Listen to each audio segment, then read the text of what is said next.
Why you open the shop?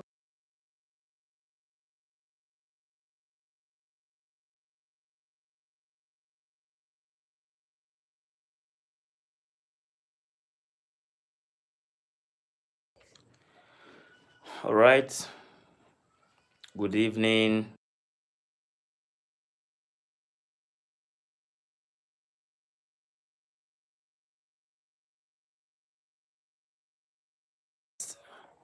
Let me know if you can hear me.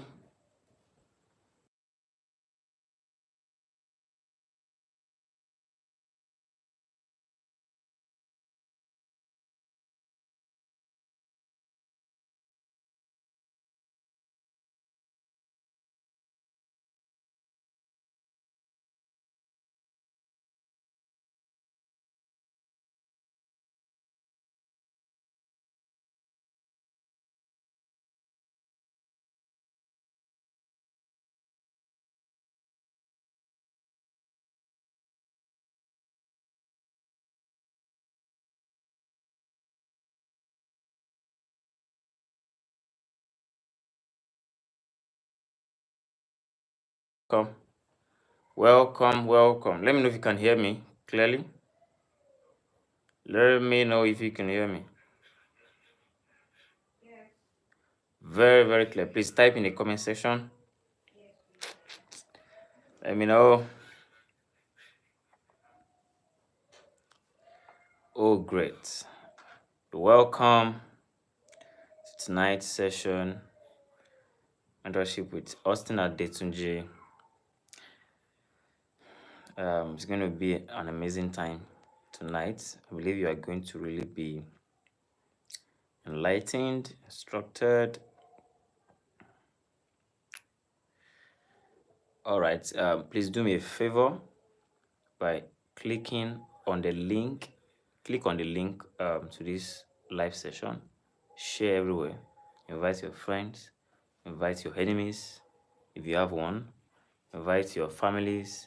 Invite everyone that you know should be a part of this. Right? So do that now, please. Kindly do that for us. It doesn't bite. Right, let's do that in a few minutes while we wait for others to join us.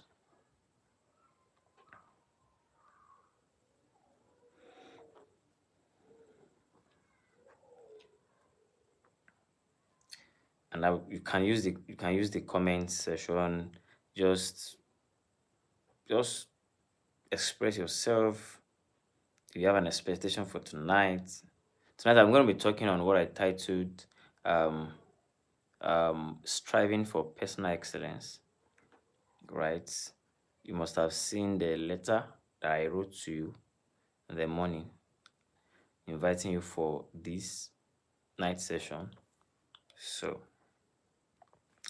and if you have not read that, this is me telling you now that you are invited to something really nice. So sit right, get your popcorn, get your drinks. It's time to feast. It's time to feast.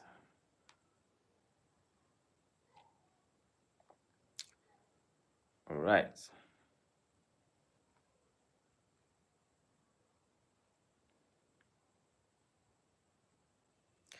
So I believe we can kickstart now.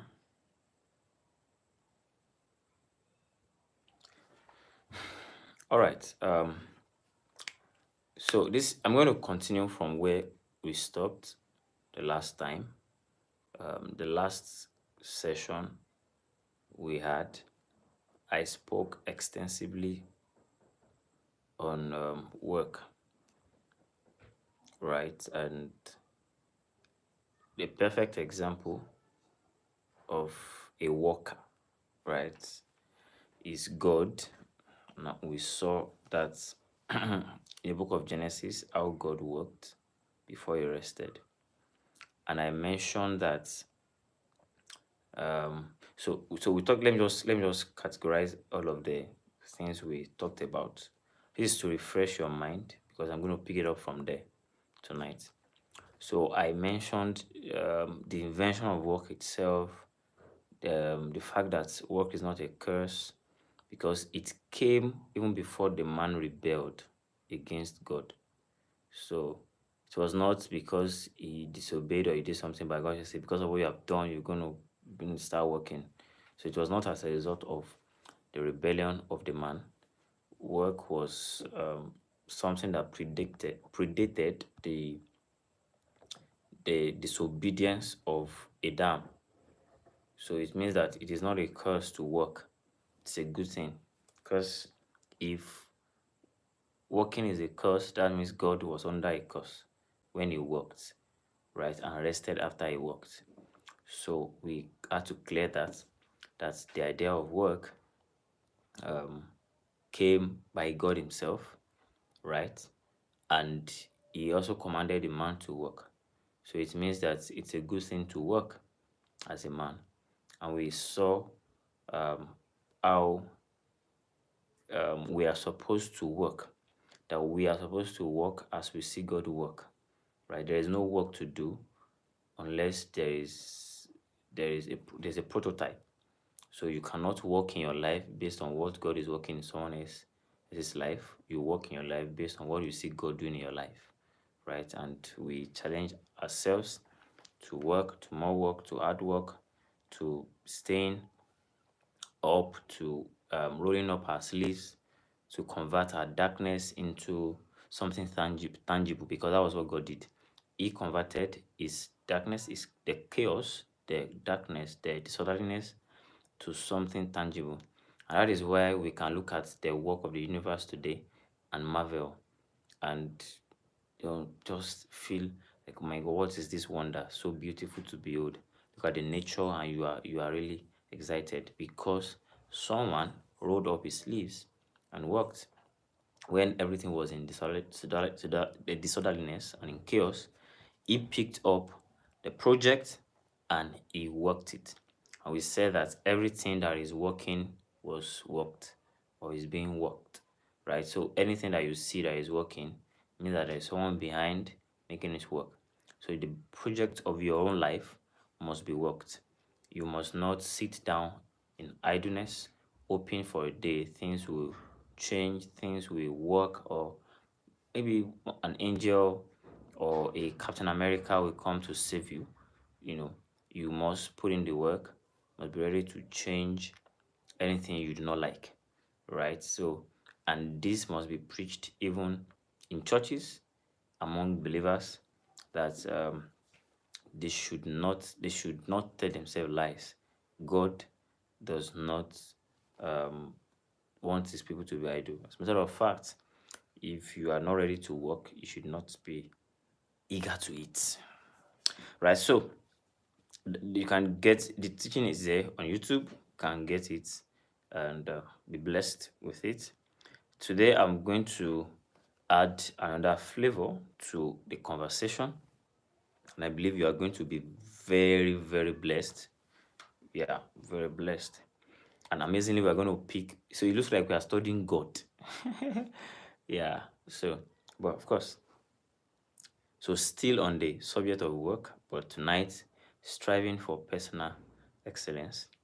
I believe there was a time, of course, I heard, maybe I was not actively there when those things happen, but there was a time that um, people, employers, whenever they want to employ people, they look out for both competence and character. Get it? Employers, whenever they want to employ people, they look out for competence, look out for character. Because sometimes, of course, any workplace, any organization wants their staff to be competent, right? So you don't want to put things in the hands of people that will kill it. If you have anything that you feel um, you want to kill, you want it to survive, just put it in the hand of a slothful man, right? Of course, he doesn't need to do anything. Yeah, he doesn't need to do anything. Just being slothful will kill the business. Just being slothful will kill whatever you put in his hand. So it means that every organization, that's why you go through screenings, you go through several rigor to ensure that you are the man for the job, right? So it means people look out for competence. So another thing people look out for is character, because in places where there are instances where people are competent but they don't have character, and because of that, people have to blend both. So character, good character is something that that should be on your CV alongside all of the I'm good with this, I have this experience. You have 10 years experience, but all of the places where you have worked, did you live on a good note? Did you have good rapport with them, or you fought and broke someone's teeth, or you embezzled money and all of that?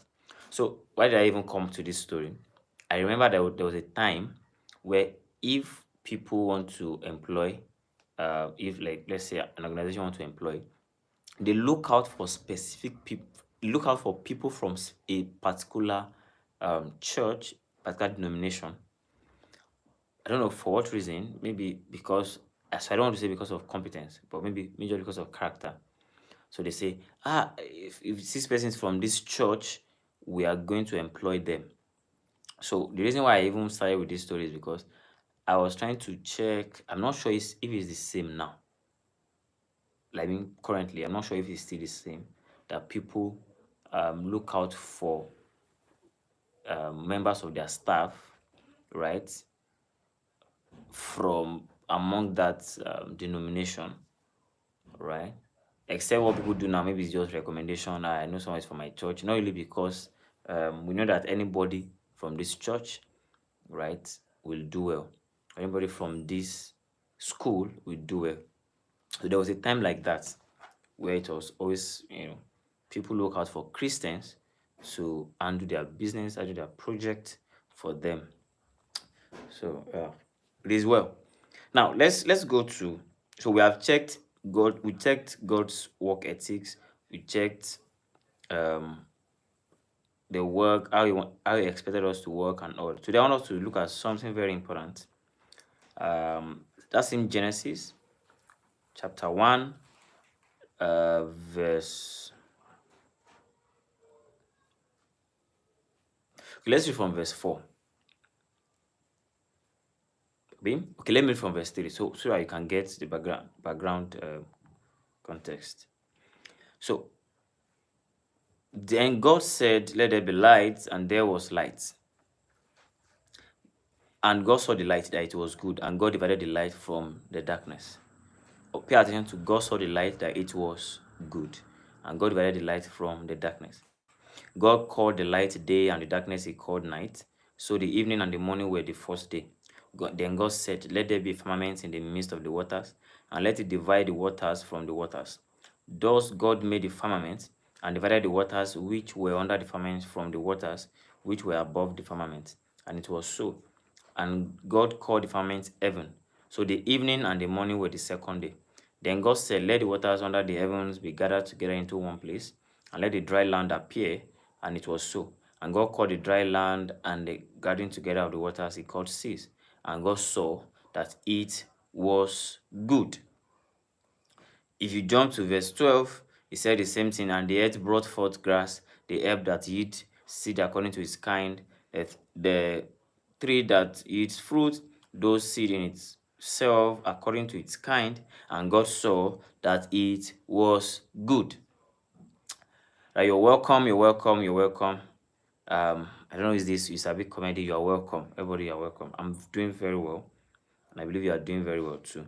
So, what I want you to pay attention to in the verse or the few verses we have just read is, so we have taken time to observe, to agree that God um was in Genesis, was an inventor, was a creator, right? And we saw how he worked. There was no rest until he finalized everything he wanted to do, and he rested. Right. Now, there was something very important that he did, and he made sure he did, that I want us to look at. It was that at every point in time when he finished his work, he will by himself look at the work and commend the work. You get that? God would step aside and look at what he has done and commend it. All right.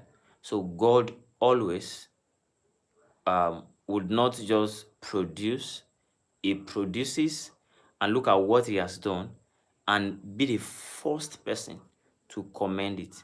So it means that God qualifies his work before anybody else qualifies the work. Do you see that? God commends his work. It's his own work, right? His own personal work before anybody does, right? And look at the comments. The comment was very consistent. He said, and it was good. And it was good. And God saw, and it was good. And God saw, and it was good. So meaning that he did not just pick raw materials together, gather everything, and just produce something that is not presentable, that is not acceptable, and just give it to us. Do you understand? And that's what many people do. See, just go and do that. You know, say I've done my best and I will leave the rest. You know, and so looking at God, we can see that it means that he paid attention to everything that he used, right? I mean, both the reactants and like that, the product was good. So for him to look at what he has produced and say, "Oh my God, this is so good." Have you done something like that? Maybe you cooked, maybe you worked, maybe you listened to yourself, maybe singing, preaching. I've preached several times and I'll listen to my message and I'll say, "Oh my God, wow, wow, wow." Because even me, I'm asking, am I sure this is me speaking here? Right? Not only because I was amazed, but because I qualified it. Do you understand? I commended it. This is good. This is good. If you have never said that to yourself before, maybe you cooked, maybe you do anything, that and say, "My God, this soup, this food is good, man." Then you are far from this conversation, right? And of course, this conversation is for you. So we can see God, how he worked and how he didn't just give us any kind of work and force it down our throats, right? He commended it before he even brought the man. How many of your works can you commend? How many of your products, whatever comes from you, how many of them can you say thumbs up, yes, to myself and say, I did well. I did well. I sang well.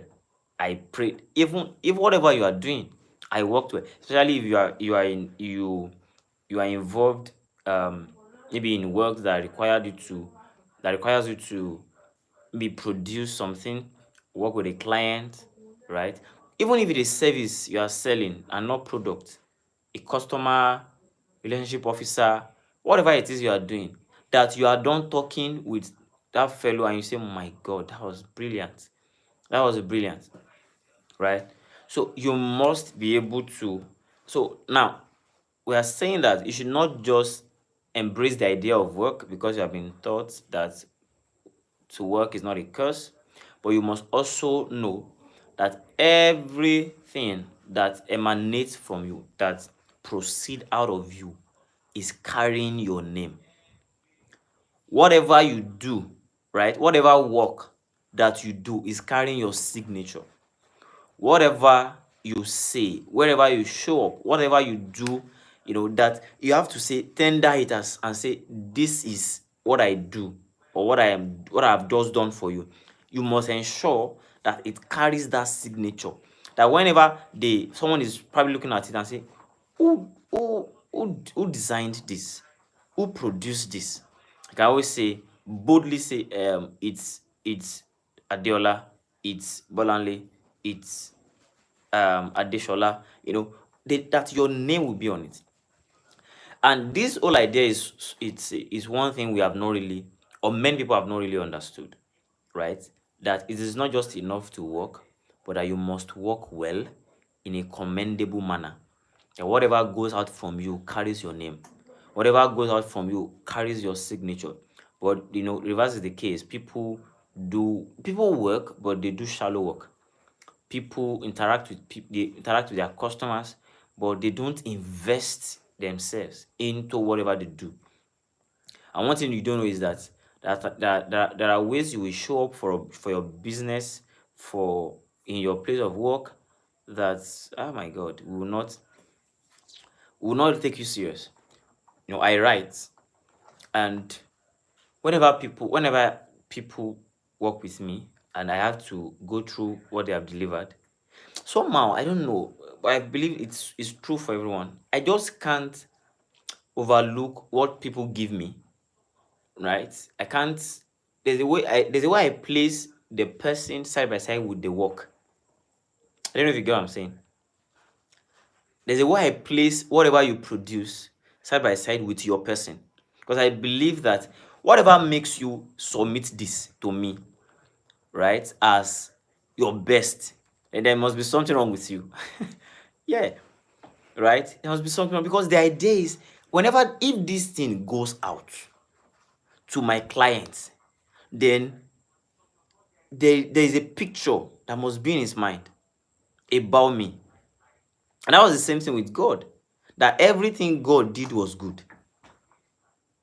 Everything. Just know, anything that comes from God must be good. Now, not all good things are from God, but if it ever comes from God, if it proceeds from God, it is good. I get what I'm saying? If it comes from God, it is good. So it means that whatever you do must be good. Whatever you do must be commendable. Whatever you do must not be something when people see that they're rubbish. Whatever comes from you must be good. Your place of work, and you see, it's really disheartening that this happens majorly amongst believers, right? That we put in less effort when we are producing whatever we want to produce, and by the time we put together the shallow work, we now go to pray and pray in tongues.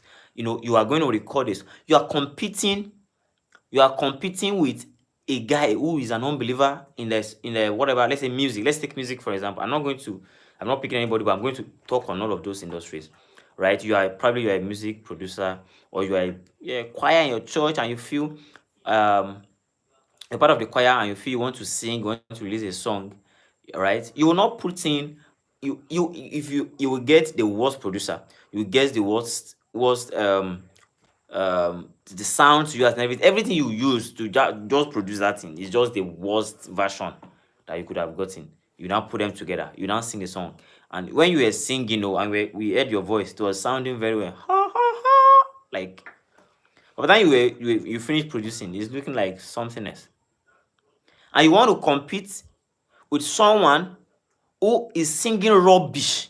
I'm sorry, but rubbish, right? You listen to the release, it doesn't really make any sense. But this guy will go extra mile to ensure that he will not just look for one guy that is just learning to mix the sound for him. Go and look for the best, pay huge amount of money, put every resources together and produce something nice. And when people listen to, even Christians will not be able to resist the sound. They are listening to the what's it called now? The bedouin, and they say, my God, this is so good. Right? This is so good. Look at how he pitched there. Look at all of because they love it. They love it. Someone said that excellence does not have a religion. Same thing, excellence does not have a genre. No genre is like music genre. So you can listen to that's why, apologies, I'm not trying to say maybe you should listen to hip hop. I'm just saying that these are the reasons why sometimes people prefer to listen to those sounds, because they were meticulously produced. But we are the ones that we do everything shabbily and pray that the Holy Ghost will cover it. We are the ones that will do everything anyhow and ask the Holy Ghost to come and just come and over on it, to brood on it, so that this one will fly. Fly go where? Fly go where? It will not pass your neighborhood. You want God to cheat others, to take what was not well done, and now and say, see, you must take it. You must take it. and we shout favor and favor and favor. Favor for wealth, so that people will be cheated, people will pay for what is not. You are the one that will call that you want to do a course for people, and the moment people pay like this, they cannot access you again, and you go and be praying. Go and be praying, say, God, let my work fly. It cannot. I'm sorry. Even if it flies, when it gets to a point, you know, nobles will not be able to patronize. And this is because we do not pay attention to what we do. We don't understand that we have to first sit down, stand aside as a detached observer of our work and look at it and ask yourself, is this good? Everything God did, he said, and he said, and he saw it, that it was good. It was good. Oh my God. So imagine God say, my God, my God. I cook really well, right? The day I cooked, my wife kept talking about it. My God. Right? I get what I'm saying. But some people they don't care. You have to just accept it like that. Just take it like that. Drink water on it. There's something we used to say. You see, there are proverbs, there are songs, there are belief systems that have been handed down to us that actually promoted laziness, mediocre mindset, a life of average, poor attitude towards work, and we don't know. We don't. So I just remembered one now that I wanted to say it. That you say, I'm not sure if the food is sweet, but is it with a sweet mouth? Why? Why? So are you saying that I should go and manufacture a sweet mouth to eat the food that is not sweet? It's not sweet. Let's tell you it's not sweet. And sometimes because people care about your emotion, people care about how you feel, cannot tell you that what you did is just rubbish. And if you have in your life, you don't have people that can tell you that this can be better. Yeah, all the people you have around you are people that will lie to you because they don't want you to feel bad, right? At least maybe I can still lie to you the first day, second day, third day, and they say, guy, this thing can be better than this. Yeah, why you working like this, right? But all our lives, we have been surrounded by people who they lie to us because they are trying to manage our emotions. And when you see people who are very sincere with you, and that's why the first person, sometimes when the first place where you have been told the truth is your place of work, people go and be crying, they start crying. Start crying and say, really? Someone should have told you that you didn't do it well. That design looked like butterfly. Someone should have told you that that cake you say you did is for lizard, not kings. And this is the truth. So this is not a church setting. So forgive me and don't forgive me if you like. Because the idea is these are the reasons why certain people do not really call on God, but their lives are better than ours. Right? Because they cannot do anything short of excellence. They cannot do anything short of like lower than the standard they've set for themselves. Because anything that comes out of me has my name on it. That's the idea. And you must not be able to separate my work from my personality, from my person, from my brand. You must be able to look at what I do, and I've worked with different people, and sometimes I feel like crying. Really, did you send this to me? Oh my God! And because of the kind of work that I do, because I believe people trust me with their life, right? And I don't want to just give them anything. You have to sit down and start looking at it again, start working, right? Of course, there's an extreme to it. Maybe you can be a perfectionist and all of that. But let's even leave that. It's another extreme. Whatever you do, do it well. Whatever you do, do it well. Whatever your hands find to do, do it diligently. Do it diligently. If it leaves your space, your factory, whatever it is, your shop, whatever it is you are working, if it gets to the hands of the person receiving it, let them have that joy, right? Have you seen people that they work for you and you feel like cursing them? I'm a fake ni. In fact, there are some people that maybe may not be able to really cause because you're a believer, but your heart of heart, you know you are not excited, you are not happy. Like, I should rain cause on this. What is this? You will see what I ordered versus what I get, what I got or something, and you will see them saying that this, putting the picture side by side and saying this is what I ordered for. Why am I seeing this? Why am I seeing it? And some people even, they will take your measurement. I'm talking about those fashion designers now, London Tailor. They will take your measurement and they will still produce something else. I used to have a friend who, the guy is so good.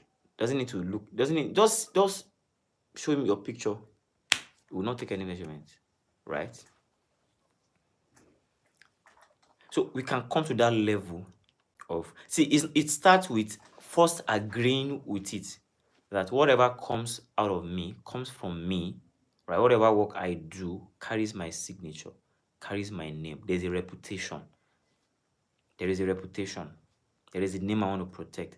There is a picture I want people to, whenever people remember me, talk about me, there's something I want them to think about. I want them to remember. May not be told these things in church, or may not really, but that's the truth. Especially if you are the kind of person that you know that God is sending you to the workplace, into the marketplace. Everything that God did was good. It was good. I was in a class, like there's a class where I started training recently. So I was in the class. So because the tutor, I already spoke with the tutor that, see, I know these things, I just need, more experience and all. So I would talk, the guy say, oh wow, you are good, you know this. So my first class, he asked me to give a remark on what someone was presenting. So I looked at the work and I said, okay, this is cool, right? This fellow tried, but I'll give her 5 out of 10. And believe you me, I gave 5 because I was generous. But I'm doing the fellow 2. I gave that lady 5 because I was generous. And everybody shouted, ha, he, who, wow, what's the meaning of that, guy? Why are you giving 5? They asked the lady to score herself. She said, I think she said she give herself 10-10 or something. Cool. You have to be you have to, pass yourself. But now I was coming from a place that I've seen several of those kind of, stuffs. In fact, I'd presented it to people. I mean, I've presented the same. It's a dashboard, if you know what a dashboard is, to MDs, to people, right? Now, the funniest part is, myself, I'm not really very good with it, but with me, with that level of knowledge that I had, I will produce something better than that, right? So I was coming from a different perspective entirely, and I said, this is 5/10, and that's because I was just careful. But come on, you need to see how everybody was just, hey, really, I will give myself 10, and that's what we do. We lie to ourselves, right? If something is not good, there's no crime in saying this is not my best yet. I want to work on it. I want to push myself, right? But because we want to applaud ourselves, we want to feel good, right? I want people to really, help us manage our emotions. We lie to ourselves. It was not good, Oga. It was not. It was not. It was not good. How you know what I'm saying? So whatever it is you do, your motto should be, it was good. Huh? That should be your motto. You should strive for it. That is why you must need to get competent with what you do, so that it can, it can impact on what you produce. Please, from today, ensure that nothing goes out, right? Nothing goes out with your name on it that is shallow. And like, sit down, like, be very sincere. Ask yourself, is this good? Is this manageable? Don't even settle for average. We're supposed to present.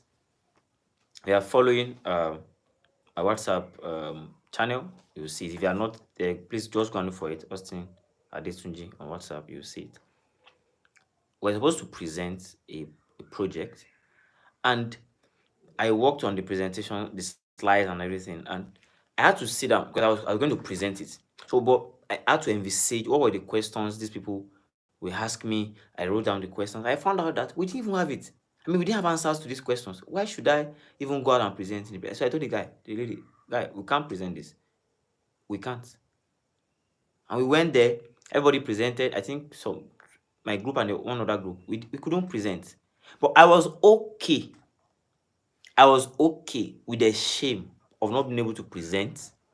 Say, I'm so disappointed. You had like 4 days on this. I joined the team late actually because that's another thing. So I was added to the team late, and I just took what they had, worked on it. We worked on it together.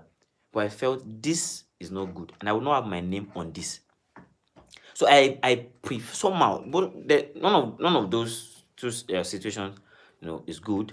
But I prefer the shame with not presenting and saying we are going to remove your mark, maybe 10 marks. I prefer that shame to coming out and presenting something that I can't defend. And this attitude, see, the truth is we have learnt it without us knowing from when we're young. We have learnt it. The same attitude you carry to class. That see, I cannot even kill myself. I cannot kill myself. And you go and write, you have 5 questions, you answer 2, and you submit it boldly. Really? And you would just say, if I can just answer 2 questions, can you answer 2 questions? You now read, just really. It has eaten everybody so deep. And I said everybody because I'm not far from it, right? It was because we started learning and saying, no, this can't be our reality. I started fighting our way out of it. So you don't know that you have learnt mediocrity. You don't. You have learnt it. There are many things you learnt just by observation. You have learnt mediocrity, and that is why you do everything you do anyhow. That's why you do not invest yourself into whatever you do. That's why you just give a little, and you feel well. It's not my business. And especially when you now work with people, and you know that eventually you are going to be paid. You're going to be paid even if you don't put so much effort. You just feel like, let me just do my thing. Ogata, meaning that whether a boss sells or he does not sell, my money will be paid in full. And we now have people who seemingly they are not believers, but they are the ones in the realm of affairs. Why? Because they are the ones putting the effort. They are the ones going the extra mile to get the job done.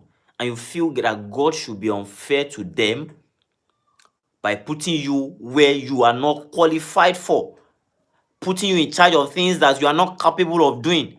That if they put you there, you are not going to deliver anything. And begin to blackmail God. God, you see, look at this. I'm your son, oh. I'm your child, oh. And I prayed, oh. I pay tithe, oh. Because you are paying tithe, we should now put something in your hand and the thing should spoil. Because you are paying tithe, we should now give you clothes. You should now give us aeroplane. Because you are paying tithe, God should now rob Peter to pay Paul.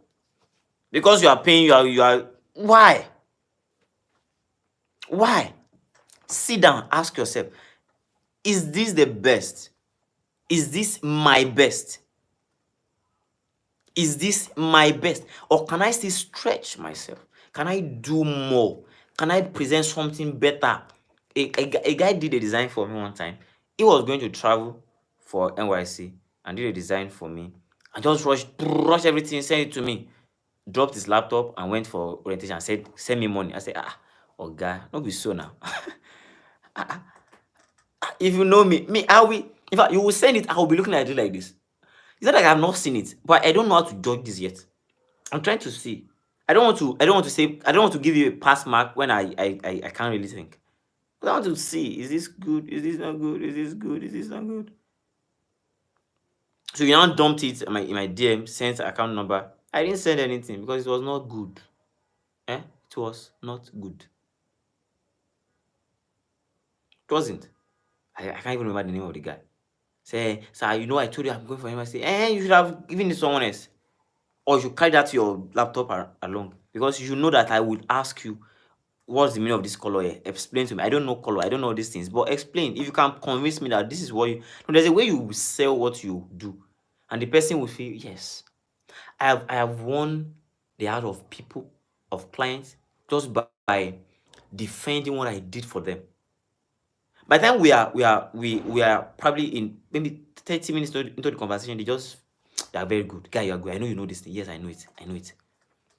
People have had to recommend me in places because I just ensure this thing that I'm doing, I know it.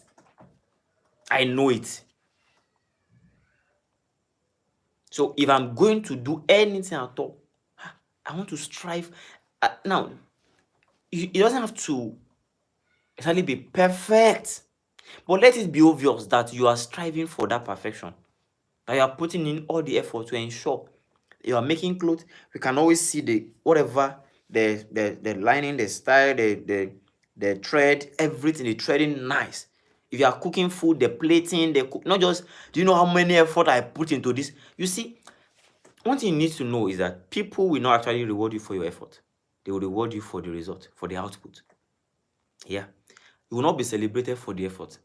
I've seen instances, cases where you can stay up late at night, work, put in all the effort, only for you to still produce a shabby work, a shallow work, a low standard, low budget work. I've seen it. And in that kind of scenario, you want people to really, you know what I went through to get it. If you want us to celebrate what you went through, then make sure it counts. Make sure it counts.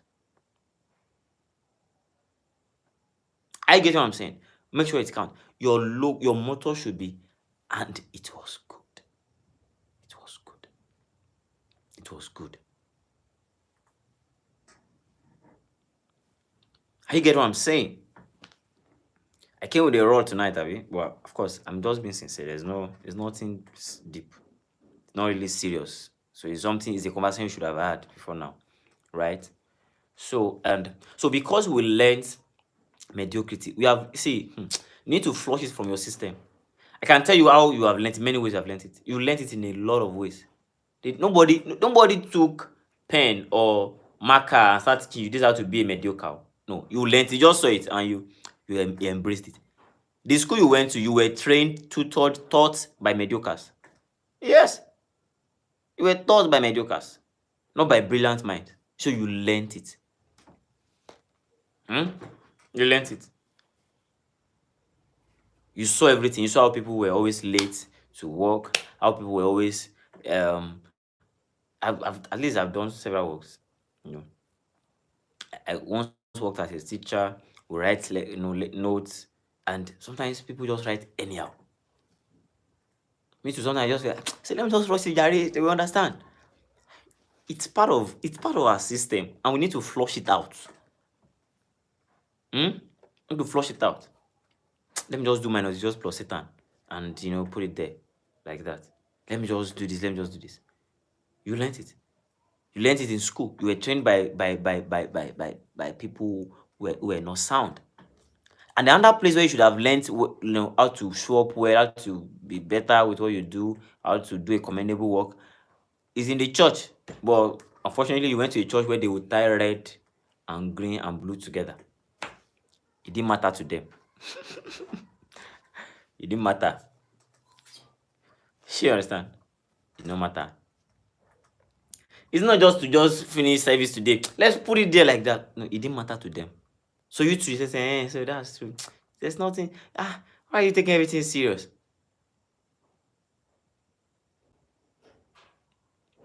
That's why you are done with school. You're available for work, but nobody can employ you. But it's not just about finishing from school. Are you employable? Are you a plus to the team, or you're a minus? Will you bring exponential growth, or you will reduce the effort of the team? I guess what I'm saying. So there are ways we have learned smallness, we have learned mediocrity, we have learned to live an average life. And this has affected how we show up for ourselves, how we show up for work, how we show up for the work of others, how we show up in church, how we show up in different areas. And even now we have something we call African time. How do we learn these things? It's African time. How did we learn them? It was handed down to us. And so we took it to like noodles. We enjoyed it. Now, these are the things that are also motivating our own life, our outcomes in life. God did not give you something that He will now keep advising you. You will like it. Maybe if you wear it, you will know that it's fine. Just by seeing it, it was good. It was good. It was good. Unlike myself now, you will go and start flushing out all of those nonsense from your system. You now start to learn, how can I show up well? Can I show up better? Can I do this better? You understand? Pick up your work. I will still get there. And it might not even be tonight. It's a lengthy conversation. The idea is so that you learn, right? You correct yourself, and you will change when you need to change. We add. Should I give the details? Let me just keep the details, right? But there was a picture we took sometimes ago, like that. I think some 2-3 years ago, we took a picture. It was the best picture. Very nice, right? Very nice picture. But 2 years after, I picked the same picture, and I was just angry. What is this? What is this? What is this? Why is it like this? Why is my face like this? Why is my wife's face like this? Why is this? So I now found out that the picture has always been like that. It was just at a level, at that level where when I first took the picture, that was what excellence means to me. That was what it means to me. That when they say something is good, that was what it meant. This is good. I was saying, the picture is so fine. If everybody said it was fine, fine, fine, fine, fine. That's why they used to say that it matters who tells you are doing well. There's some things people will show me. I say, see, actually, I can just give you, and to be based on my own bias, right?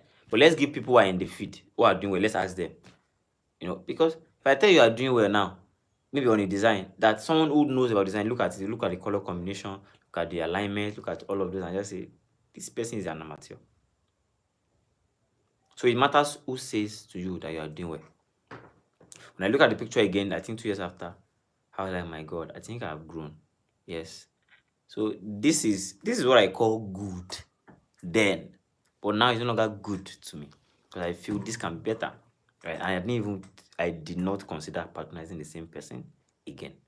Now it's someone I know, and I know is someone who, in fact, by the time we're done with that particular event, that time said, I went to learn something. I was like, okay, with all these things, you're still learning, right? And that's because of the kind of person he is.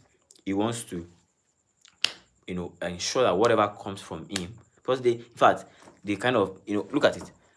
These are the people that we can always know. I mean, photographers, they will put their name, the name of their brand, so that when you see something, you see something that is not standing, you say, this name, they will not even patronize you again. But what you are doing, nobody sees. Your name is not on it. Nobody can see. So that's why you can still, just show up anyhow and present anything. I get what I'm saying. So what am I saying? I'm saying that there's the pandemic of shallow work, right? Of mediocrity, and it has eaten the society so deep. First, on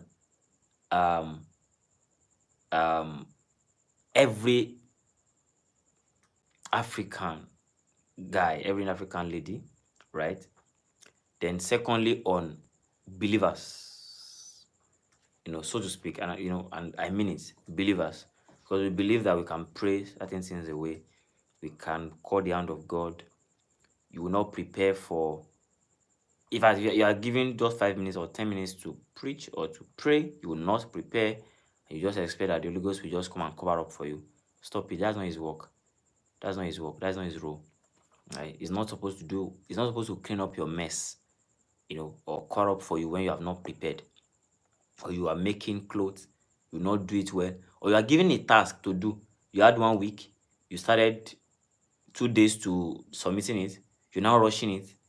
You're not giving your mind the chance, the liberty to think, right?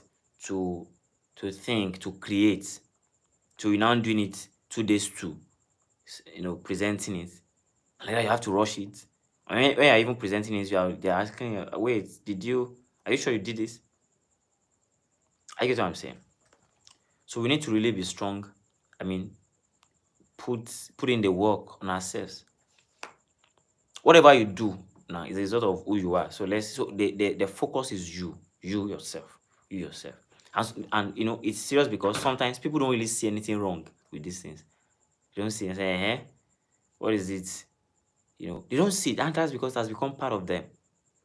Has become part of them, right? So God wants it to be that you cannot separate me from anything good. When you see my work, you should be able to say, hey, this is God's work. This is God's work. This is God's work. We used to pray, Lord, you do something to me that people will be able to know that this can only be the hand of God. That kind of a thing. You're a photographer, right? You are a fashion designer. You are um, a musician, data analyst, whatever you do, a content creator, whatever it is that you are doing, right? You must first think about it, right? Because those things will reflect your person. That's it. To reflect the person that you are. You see, no matter how hard you try to change the outlook of something, it only reflects your mind. That's the truth. So it means that mediocrity has eaten you deep. It's in your heart. It's a nature. It's your state. That's where you dwell. So that is why you must now focus on your person. Focus on, what is my worldview?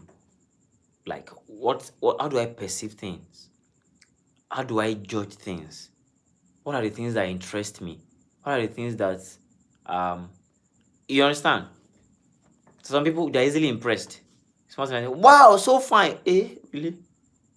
This one is fine.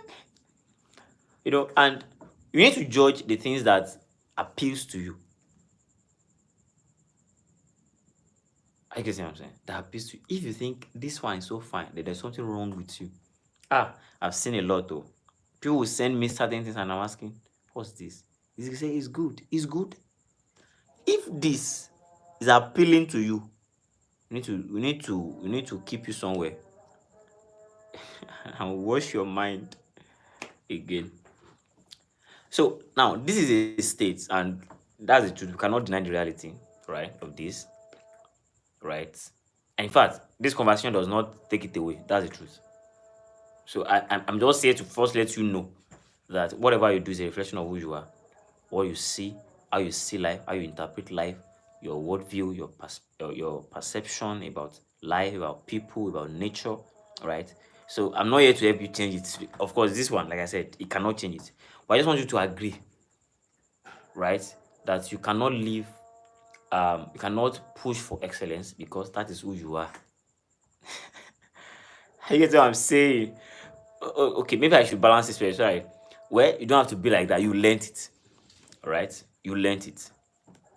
So you have to unlearn. Do you get what I'm saying? So that's where I'm really going. That you have to now unlearn intentionally. You have to unlearn. In fact, should I shock you? It is not positive confession that will take it away because you learned it. You understand? You learned it. You learned it when you were unconscious. There was a stage in your life where whoever was there with you when you were growing up, they were supposed to be very intentional with whatever is introduced to you. And this is why, as young adults, as people of marriageable age, as you maybe plan to settle down, right? Even if you do not have the capacity to give yourself a kind of lifestyle, you must ensure, right, that there are some things that your children will not see. And you cannot know if you are not exposed to something higher, to a higher life, to a better environment. I get what I'm saying. Do you get? So so it's um because that they call it formative age. So most of the things you are doing that form your person, and you learned it where you were not even aware of what life was. You didn't know what they call life. You were just living your life, doing your thing. You woke up in a place and for example, buy soap, buy akara, buy this. Yeah, that's the truth. You understand? You grew up in a place where they say, I can't kill myself. I cannot go just come and kill myself. This is what I can do now. You have to take it like that. Okay. You need to say, okay, that's true. So I don't have to actually kill myself. I don't have to kill myself. Do you get? So you learnt it. So now life is, so there's something you call unlearning and relearning. Sometimes you have to um, um, expose yourself to higher knowledge, better ways of doing things, so you can show up better in your life, in your work, right? Don't be a smoke in the eyes of your employer or whoever you are working with, or working with.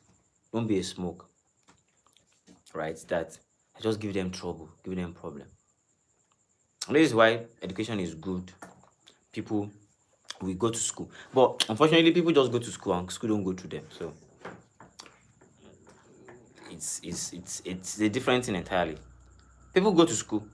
If I even the kind of school, we have said it the other time, that there's some schools I will never advise my enemies to go to. Apologies, but that's the truth. Yeah. I was in a conversation yesterday. Some people were saying one of things about churches, saying they use tithe and offering to build churches, and even their members cannot afford it. I said, wait, who told you that they used the tithe and offering? How much is your tithe? You, like this, you're talking. How much is your tithe? Who told you use tithe and offering to build the school? And as look at the name, it's a school. The same people will go outside of the country to go and school, and they will pay millions of naira to school there. But they cannot pay millions of naira to school in Nigeria. The schools that are very expensive, that they will not want to afford it, they will go for that one that is under the tree beside them, and beside their house, where they are not teaching them well. And a lot of these things they are already integrated into our society. And you just, everywhere you go, you begin to learn. You just learn nonsense. That's it. You live in the morning, where there's no training. There is no intentional training in your house. This is how to work.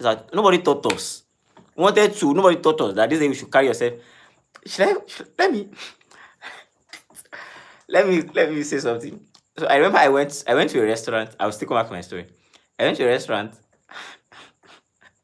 and I went to go and disgrace my ancestors. So I was supposed to sit down. There were waiters, waitress there, and they were waiting on people show them the menu and all of that. I kept standing up. So wait, I just sat down one day. I said, no, I didn't. During that, I just wait, calm down. You are in a this is a, if you were if they wanted you to come and serve yourself, that's a different case. Yeah, they kept coming. In fact, until they said, sit down, we'll come and meet you. That was when it just dawned on me, wait. I'm supposed to sit down and just signal to the waiter to come and say, give them my order, then get it.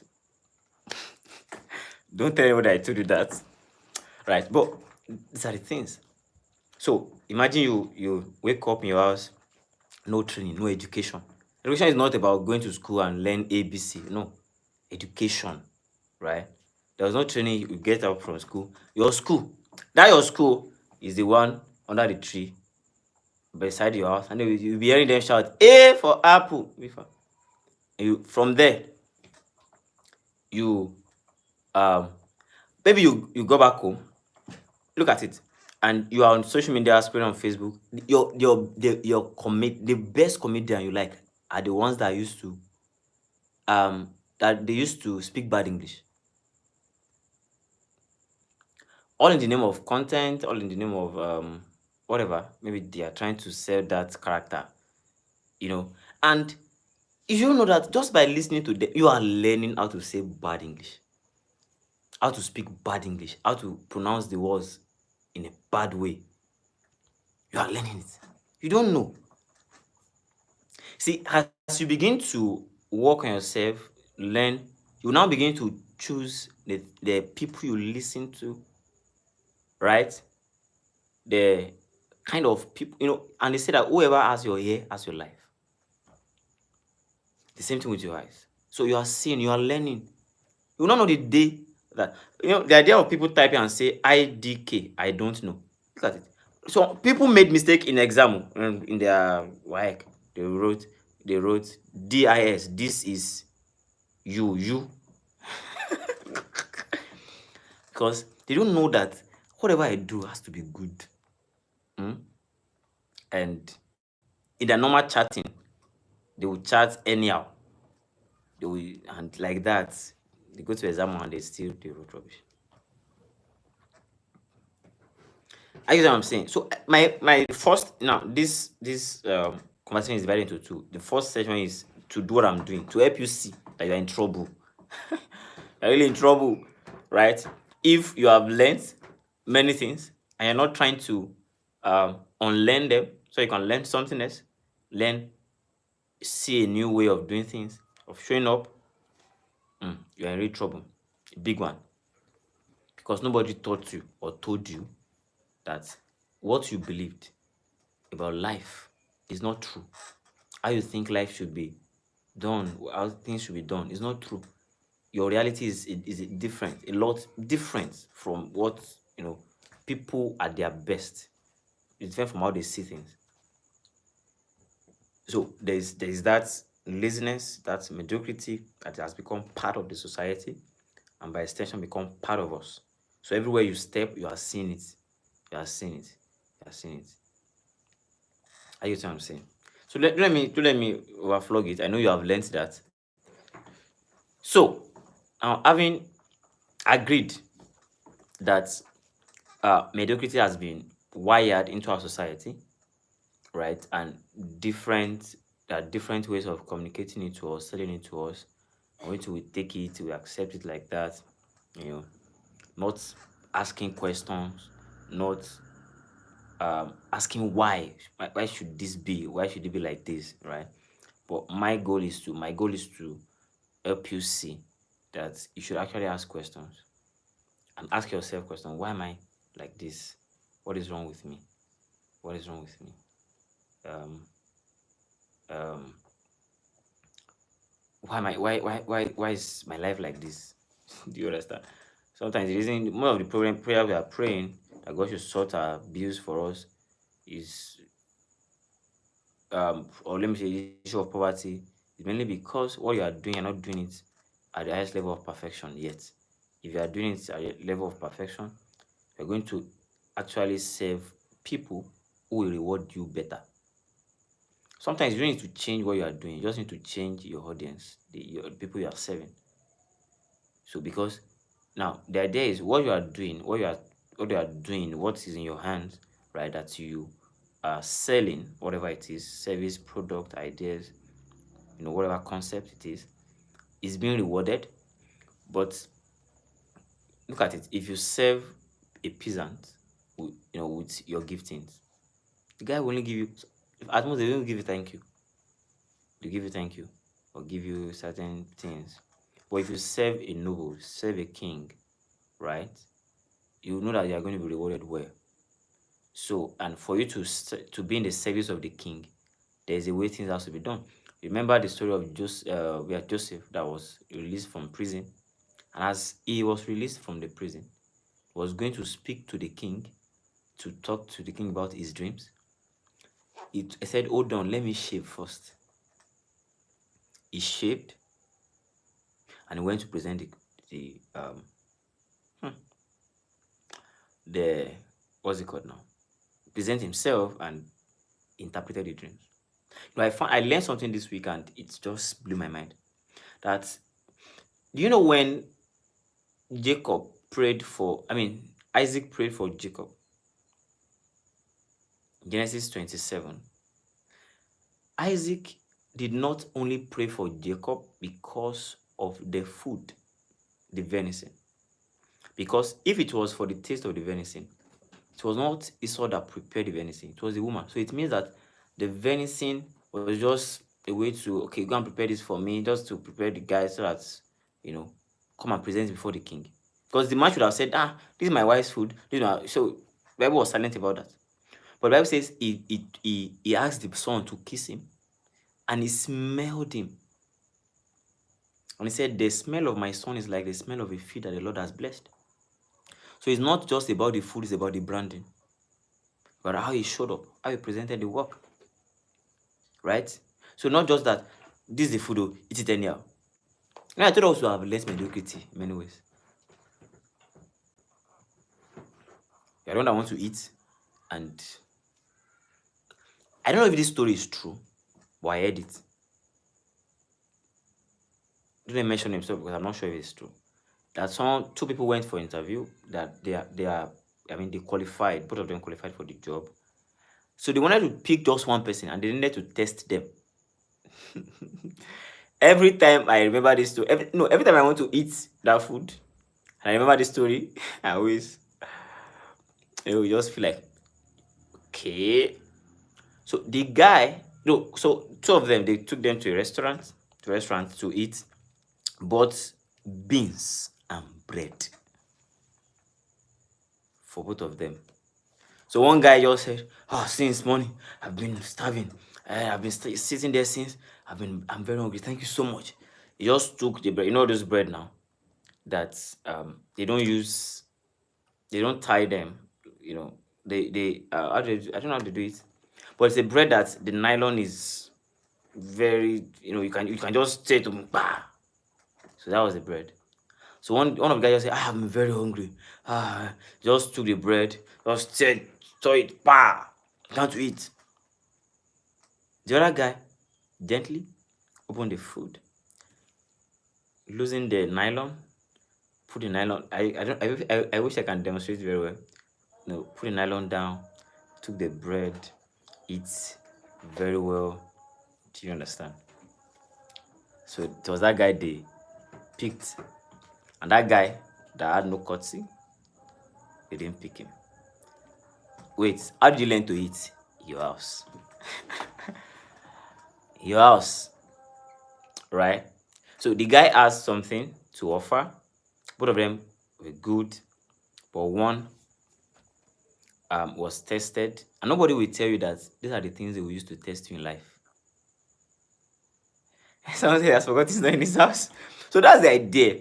That even if that culture has been integrated into him from the house, well, yes, I think that some things we also do in our different homes, that because you learn, that, see, this thing is because everywhere is dark. When you get out, you have to compose yourself.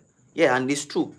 There are ways you can just, you are doing something and you're just, why are you eating like this? But when you're outside, it needs to be taught. It needs to be taught that this is how you comport yourself when you're outside. When you're eating, this is how you eat. How you do this, this is how you do that. Right? So these are the things that, they are pointers to the fact that many things have been, we have learned a lot of things wrongly. Right? Do you understand? So that's that about that. It's not just about what you do alone, but how you do it, how you present it, right? How you do it. And only if you can see my heart and know that I'm very good, nobody will know you're very good. You have to do it well. You have to do it well. Show up well. I wanted to go and withdraw one day. I traveled down home, and so the bank was very close to my house then, and I felt, let me just go. No, in fact, I already stepped out. I just felt, go back home, clean up, and go to the bank. At the back of my house now. Let me just go and come back. But I went, cleaned up, put my hair, wore nice dress and nice shoe, looked really nice, and on my way, I met a guy that's a secondary school friend. I said, "Ah, wow, how far we greeted? How you doing?" So it was with the other friend. So he was introducing me to the other friend. I said, "Ah, meet my senior prefect boy." I was a senior prefect boy, and so the guy said, "Wow, it's so good to meet you. I'm so." We exchanged pleasantries and all. And the guy said something that shocked me.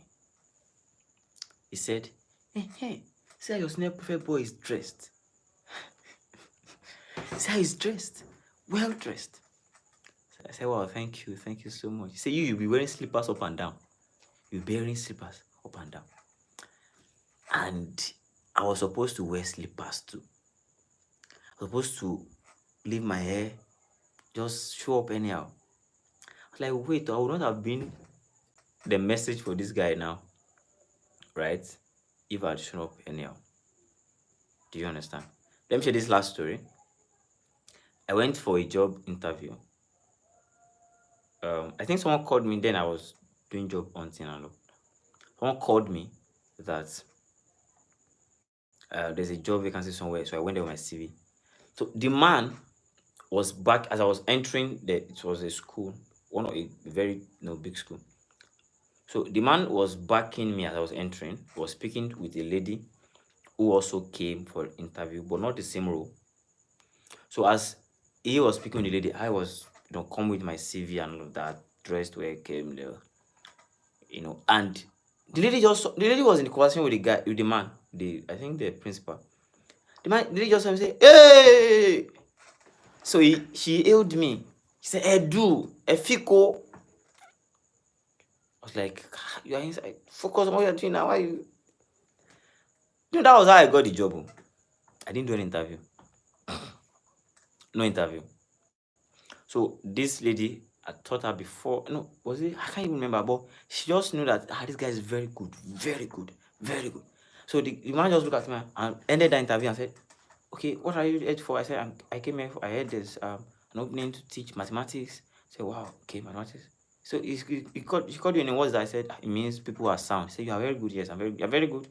When do you want to start? I can start today, sir. Start today.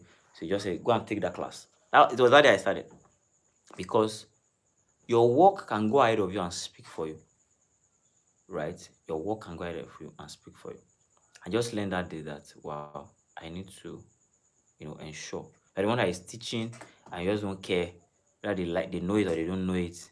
You need to start paying attention to many of these things, right? Because you don't know that you have learned many things that's affecting your work, affecting your produce, what comes from you. Did you get? So the life of average, of mediocrity, and especially when people also another issue is when we avoid anything that is hard, anything that is difficult. If it's challenging, if it's demanding, we run away from it. It doesn't have to be like that. We're taught to, right? We're taught. So and that we find that if you have that kind of attitude, you'll not be needed for certain problems. They know you are very good, but they know your limits. That if this thing is stressful, you will not find him there. And it's still your fiddle. Say, let's leave him. They will go and look for someone who is not. Do you know that loyalty is good, but people can leave you and your loyalty and look for those who can do it better. You are loyal in that organization, you are very good, I mean, you have good character, but they know that the moment it gets difficult, gets demanding, you're already complaining, you're then murmuring. You can't push yourself beyond limit. Beyond that limit, that established limit. They know it. Because of that, they just leave you and go and pick someone else that that is ready to stretch, that's ready to go the extra mile. I get what I'm saying. So let me just pick on this. Like I said, I came to really address this matter. So personal excellence starts in the mind, starts in your mind, right? And like I said, it's part of us. the mediocre lifestyle is part of us entirely, and we need to flog it out. So it has to be that your mind is exposed to better ways of doing things. You remember Daniel? The Bible said that they were 10 times better, right, than their friends, that their contemporaries. So they, in fact, before they were admitted into their school there in Babylon, they had certain criteria. Said they must be this, they must understand science, they must be sharp, they must be from this.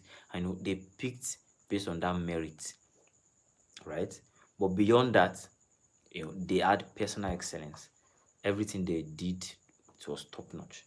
Everything they did was top notch. People kept recommending. In fact, Daniel saw different generations, and different people said, "There's a man. The days of your father, he served him. The days of your father's father, he served him." They kept recommending him because the he knows that the seed of Abraham does not do a shallow work. That I am from God, right? That I'm a believer does not mean I should do everything I'm doing anyhow, expecting God to just cover it up for me. I should not sing anyhow and say shagalaba, shagalaba, shagalaba. I should not write a book that will not bless anybody, full of grammatical error. The everything about the arrangement is just bad, and hoping that it will fly. It will fly. Let this book fly. No, no, no. Stop it, please. Please. Please, I'm begging you. Do you get? So it starts with your mind. And to build that mentality, it also starts with a decision. Personal excellence starts in your mind. And to build the mentality of excellence, it starts with a decision. What is the first decision you must make? You must decide, having known that whatever comes out of you or goes out from you to people has your name on it, you must decide, right, that you will show up at the highest level of your perfection. You must show up at the highest level of perfection. Like, you have to decide it tonight. Just say, everything that comes out from me, I want to be at the highest level of perfection. If you're a preacher, work towards everything you do. If you're a singer, if you're a fashion designer, you design clothes, you design graphics, design whatever you design, whatever it is you are doing, you work in a private company, a government-owned company, whatever it is, right? You work for people trust you with their work and expect you to deliver. Don't just meet up with deadline. Do you get? Don't just meet up with deadline. Meet up with quality. So that decision, the decision is what you must make. That I will show up at the highest level of perfection. I must show up. I must show up at the highest level of perfection. Do you know that there are people who have lost jobs, contracts, projects because of how they showed up to receive the contract? Oh yes, I heard, right, that in Abuja here, if you come to get contracts and in a particular company like that, come to be claim a contract, and you come and maybe in a taxi, they will not give you. But they believe this person will run away with our money. Person does not know. Do you understand what I'm saying? So you want to ensure that when they see you, right, when you talk about what you do, come on, nobody will be able to deny it that yes, this guy knows what he's doing. You're a video, yes, I've not been mentioning these guys, video editor. They would edit everything. What is this? This guy knows what he's doing.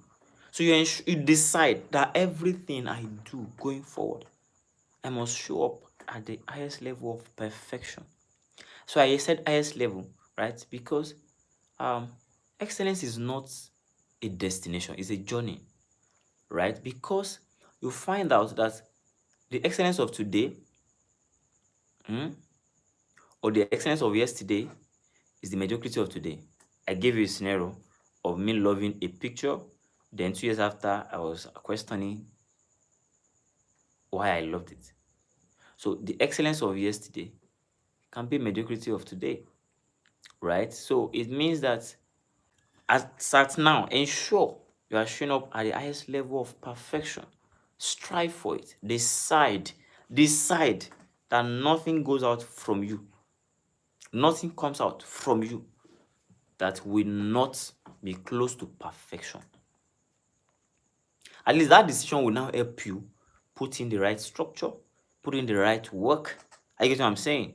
So even if it's not something you attain just like that, the fact that you take a second look, you ask yourself a question because of the decision you have made, will help you scrutinize everything that comes from you, and you'll be sincere with yourself. This is not my best. I can do this better, right? Do you get what I'm saying? But this is what I can produce now. So I can produce now. So, and at any level, you can always achieve it. I mean, you can always achieve excellence at any level. So it means that you don't have to actually break your bank, you don't have to rob any bank to achieve it. At your level, you can achieve it. Look at it now. Let me give you. Look at this video. This is not the best, right? It's not the best. But you can ensure that you have a seamless session. Nothing is interrupting you. There is no disturbance in the background. There is nothing trying to distract. You know what I'm saying? These are the attention we pay to, right? With a high level of resources, can be able to get a better gadget. But some of you don't care. And I have to mention this. I've been on a video call with a lady before, and she was just wearing singlet. I was like, wait, are you all right? Something to tell you that place is not good.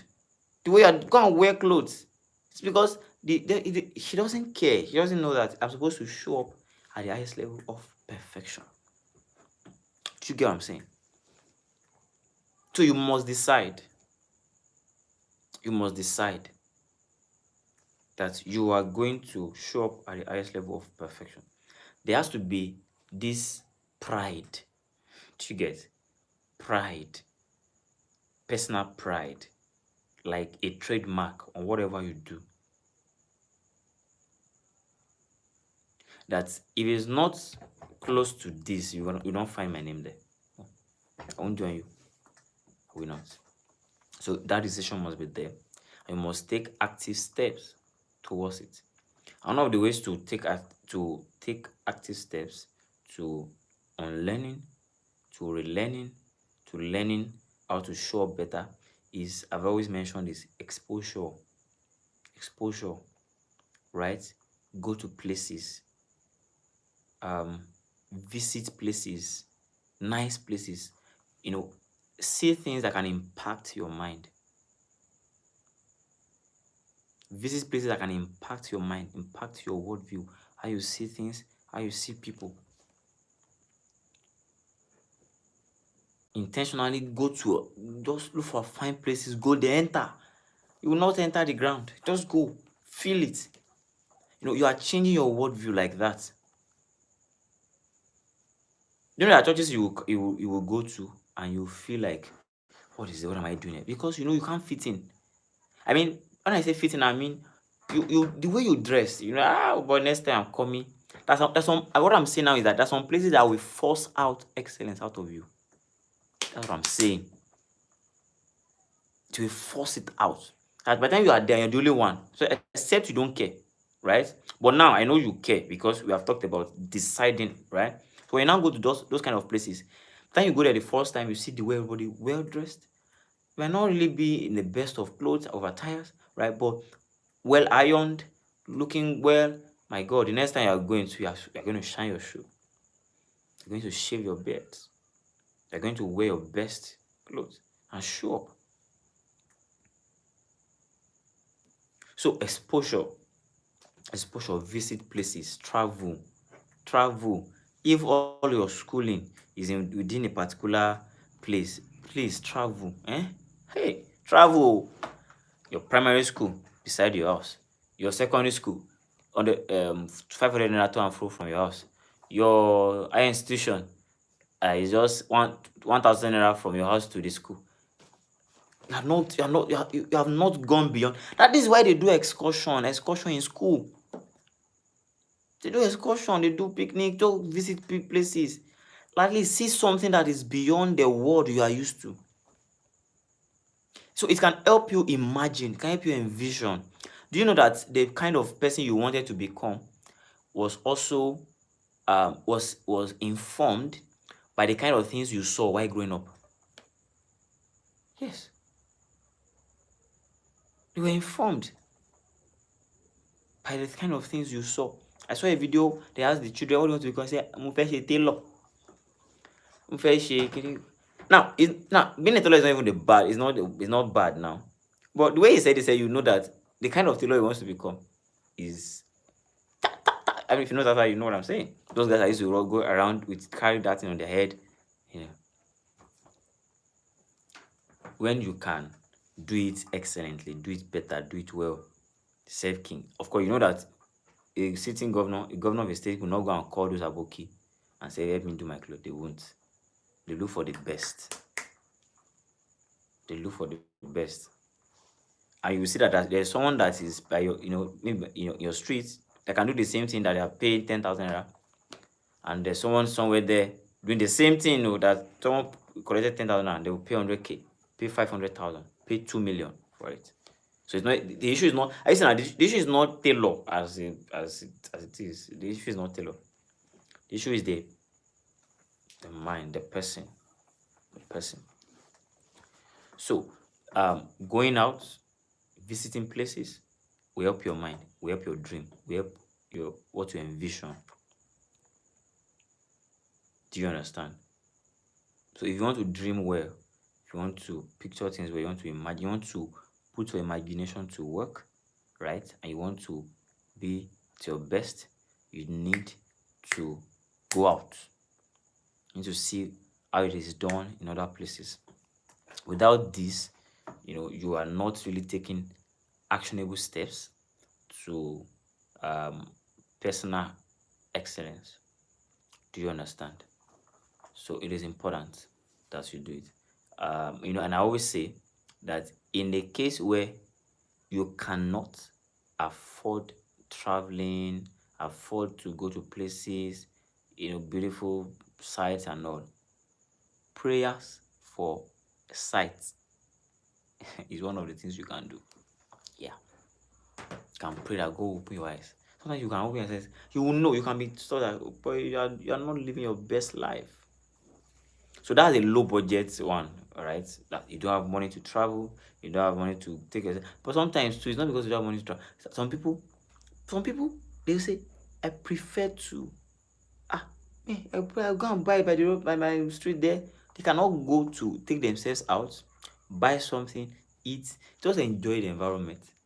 Collect the AC, do the thing. Just see, just do yourself. The only thing you want to do is just carry yourself, sit down there, and see beautiful sights, see beautiful things, structures. That's all. That is all. I'm not even talking about interacting with people there and all of that. But just going, see it. One of the ways God, usually I've said, one of the ways God bring me into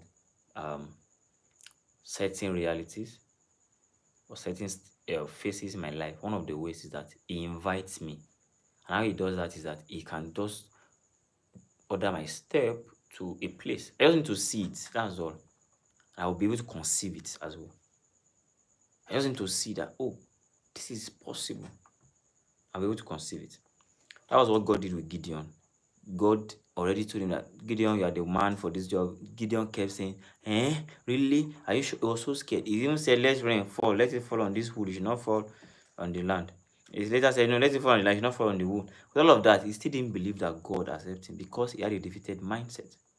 So God had to say, okay, come, I'll show you. He went to the camp of the enemy, eavesdropped, and he heard them saying that they were so afraid of Gideon and all of that. And that was how his faith was jacked up and saying, wow, so I can do this. Sometimes you need to see. Sometimes you need to see. It will help your what you conceive. It will help what you imagine. I guess what I'm saying. So sometimes you need to go to those kind of places where excellence will be forced out of you.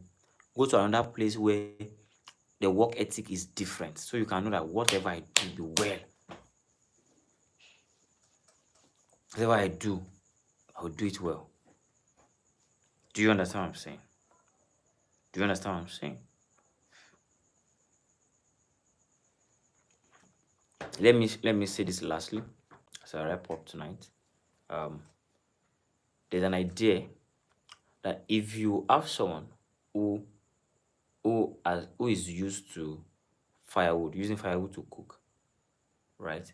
The way to create a discontentment within that fellow is not to preach against firewood. Are you listening to me? It's not to preach against firewood. It is to pick the person, put him in a different settings, a different reality, paint another picture to him. For instance, take that same man who loves to cook with firewood. Have you seen people that they can defend it? It's the fastest. In fact, the food with it is always sweet. Da, da, da, da, da, da, da. We see all those things. People always do anything to defend their mediocrity. They do everything to defend their reality. It's normal. So it's one of the human's nature, right? Pick that same man, take him to a place where the only thing he just needs to do is say, Siri, turn on the gas. Turn on the gas for me. Right?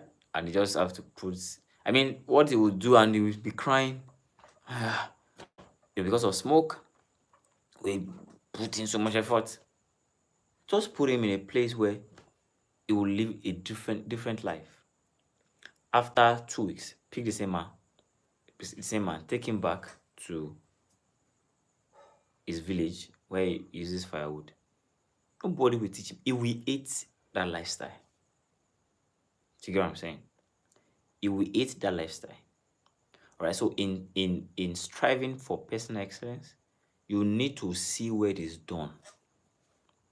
If you do not see where it is done, you are most likely going to produce everything you produce based on what you have seen. So when you see where it is done well, you can come back to replicate it. You can come back to say, I want to implement this. How much is that? How can I get that? Okay, really? So there's a machine that can do this my work and add flavor to what I do. Put a touch of excellence to what I do. How much is that machine? Can I get it? Can I get it? Or there's a silly machine that will make this. Maybe you are making snacks that will make it look nice. Oh, let's do it. Let's do it. Okay, so there's a way I can put this sticker and it will not take all of the space. You see people put, you don't know whether you are buying sticker or you are buying the snacks. You put a big sticker. They will now say, God will do it for me, as the name of the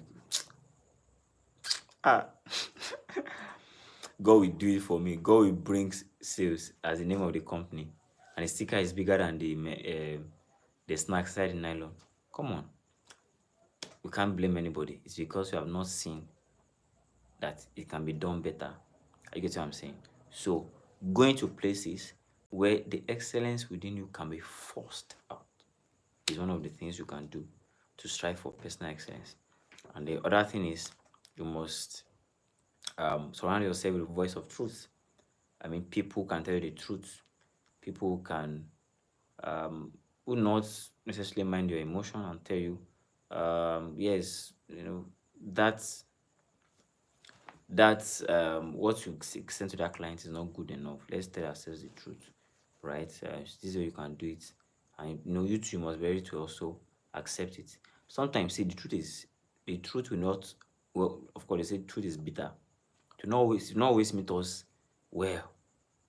You can be angry, whatever you want to do, but go back and ask yourself, truly, is this my best?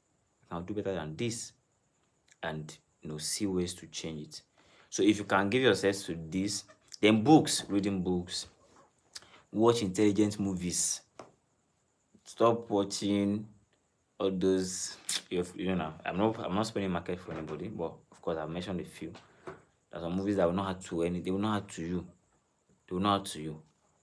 They will not add to you. Right? In this 21st century, you are still. Let me leave that here. So, see movies, visit places that helps your mind, right? Just invest in yourself, invest in your mind, have mentors. Like I said, 80% of what you think you know is only a facade. Have mentors. There are a lot of things you don't know. Have people that have a different view about life, different philosophies, different thoughts about life that can challenge where you are, challenge where you are thinking, bring you from where you are to a place where you should be. All right? Do you understand? Have those, surround yourself with such people, friends, mentors that can critique your work, can tell you the truth to your face. Have it. But lastly, ensure that um, you yourself decide that whatever comes from me must be the best I can produce anytime. I believe you have learned so much tonight. We're going to be having the next session, mentorship session, next 2 Wednesdays, right? So it's going to be bi-weekly. So every time it is 7 p.m. on Wednesday, it's just go and get everything because we're going to learn a lot. It's possible I still continue with this conversation, just add another layer to it. It's possible I have different thing entirely, but I believe you have been blessed. I believe you have been blessed. You have been instructed. You have been enlightened. You have been inspired. You have been taught. You have been encouraged. We have not, because there are times that you listen to certain teachings, messages, conversations that you will leave broken, leave discouraged. There are times like that. I mean, discouraged in the sense that you're just like, what kind of life am I living? You know, and all of that. You want to enter into um, thinking, not thinking highly of yourself, or you know, right? I believe I've not been able to just do that because I didn't come to whine you. I just came to tell you the reality of things. Yeah. So, but from this moment, work and let it be commendable. Do well, whatever you are selling, whatever it is, service, product, goods, make sure it's commendable. You are speaking with your customers, you are speaking with them politely. Hello, ma, hello, sir, how can I help you? Whatever. So go and learn these things. Yeah, you guys what I'm saying. If it's your field, it's not my field, it's your field. Go and learn it. How do they do it well? Those guys that can sell it to anybody, how do they do it? Go and learn it. Go and learn it. How do we package these things? How do we give to our clients? What makes the clients keep coming back? You have been praying and praying and praying. They are not coming. Ask questions. Why are they coming back to this other person? Did they keep patronizing this guy? You want to ask questions. What is she doing differently? What is he doing this differently? Right? Does he know anything about customer relation that I don't know? Ask questions, learn. Do you understand? So do those things. Whatever it is you are doing, apply this that we have said today. Just critique whatever you are doing. Sit down and say, okay, why am I not making sales? What am I supposed to do differently? Right? Do I need to sell to a different set of people? Do I need to change the way I do this? You know, is it the way I show up? Imagine I know someone have lost job because he went to go and present. Let me say it. Right? But people look at you and look at what you do and say, okay, we're not sure. It's like, you guys will go with our money. Right? So just say, okay, I'll buy 10,000 and I wanted to buy 100K. Right? So just say, let's do it. So you have to sit down and ask yourself, it's not just about the work that I do, about everything surrounding the work, right? So that people can perceive me. People pay for perception. Maybe I'll talk about that later, but that's it. Sincerely, people pay for perception. Yeah. Not just the value, not just the product. People pay for perception. People pay for they pay for what the brand, how they perceive you, reputation, your status. That's what people pay for, and that's the truth. At highest level, have you seen people that they are committed to a brand despite the fact that the brand is doing bad or not doing well, or maybe something wrong, they're still committed to the brand? Say, I don't like Tommy Figure, I don't like Zara, but I will still, or maybe they did something, but they will still keep buying Zara products. You know Zara? Zara is a fashion line, right? It's a fashion brand in, I think it started from Spain or something. So that people are still committed because they will increase the price, they'll still go and buy it. Because They first bought into the idea of the person before they bought into the idea of what the person is selling. I guess what I'm saying. Sometimes people buy into you before they buy into what you are selling. You get that? People buy into you before they buy into what you are selling.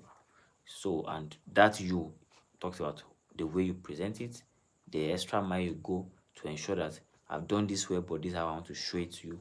You know, I observe this and I want to clear it. I want to add this tiny little detail to it. You know, just a show that yes, we are we pay attention to details and we are excellent driven and all. So we're gonna stop here for now. I feel we're going to really continue the same conversation next week. I mean next 2 weeks, and I believe it's going to be an awesome time. So do well to share this link. If you have any friend, copy the link, go and share with them. Come and listen, right? Come and listen. Put it on your status as well. Recommend this video. It's going to bless someone. Like this period, I'm going to leave it on YouTube. You can always come back, listen to it, listen again and again and again and again. As you are listening, be making amendments, you know, in any area of your life. And I pray that the Lord will help you. In Jesus' name. All right. Do have a wonderful night rest. God bless you.